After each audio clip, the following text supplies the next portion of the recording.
I'm Harrison, and I'm from Rockaway Beach, New York. My job takes me all over the city. Kind of have to stay on the pulse of everything new and exciting going on. It could be restaurants, a new hotel, nightlife experiences, anything going on. The day of the ventricular tachycardia, I woke up feeling well. My plan was just to go surfing on my lunch break, 30, 45 minutes, and that's what I did. I wasn't out in the water for too long before I realized there was a problem. There was a large rip tide, but I did what's called a duck dive under a wave, and I came up, my pulse was just racing in the side of my neck, and I knew that was an issue.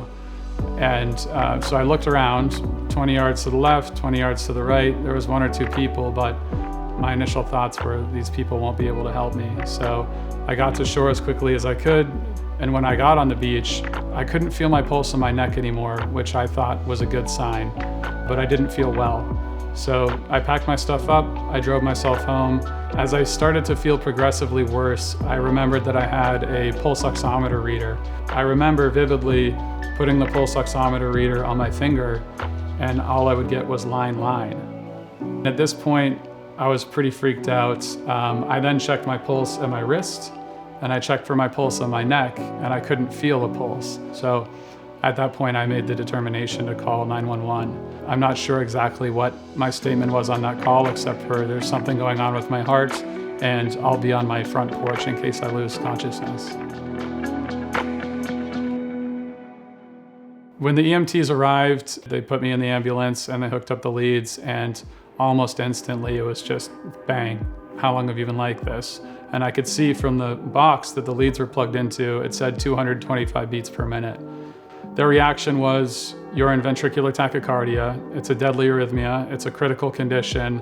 When I arrived at the hospital and the ambulance doors opened and I saw the sheer amount of medical staff waiting for me, I realized that it was a very, very serious situation.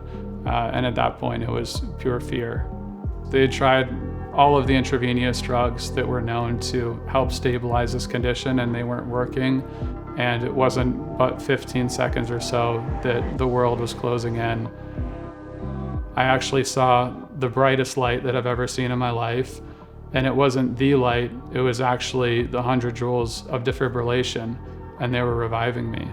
The first thing I remember is opening my eyes and looking at the room around me, and I think we all had the same expression on our face, which was shock and also happiness. So pretty much immediately after they had brought me back, they determined I needed to be rushed to a specialty hospital. So the first thing I learned was that I would need what's called an ablation surgery. After the ablation procedure was complete, it was determined that I'll need a permanent defibrillator. My doctor described 3 ICDs that were possible. He let me know that he was able to take part in this trial for the EV-ICD and described that as a smaller battery about the size of a traditional ICD, but an epsilon wave-shaped lead that would rest under your sternum, giving you less complications. The recovery process for the EV-ICD went relatively well. I was feeling good when I got home. I remember looking at the scar being totally underwhelmed and thinking this isn't so bad. My recovery process was based on being able to resume a normal life. And for me, that means back on the water, back at the beach, back working in the city, doing the things I love to do. I feel protected if I ever need it. And I think that was the right call. The EV-ICD was absolutely the right choice for me. I think being so young, you tend to take your health for granted, but for me it was an eye-opener that nothing is promised. After going through this experience, I think my only mission now is to find more meaning and purpose in life. And for me, that would be giving back to people and helping people. And this is one way to do that.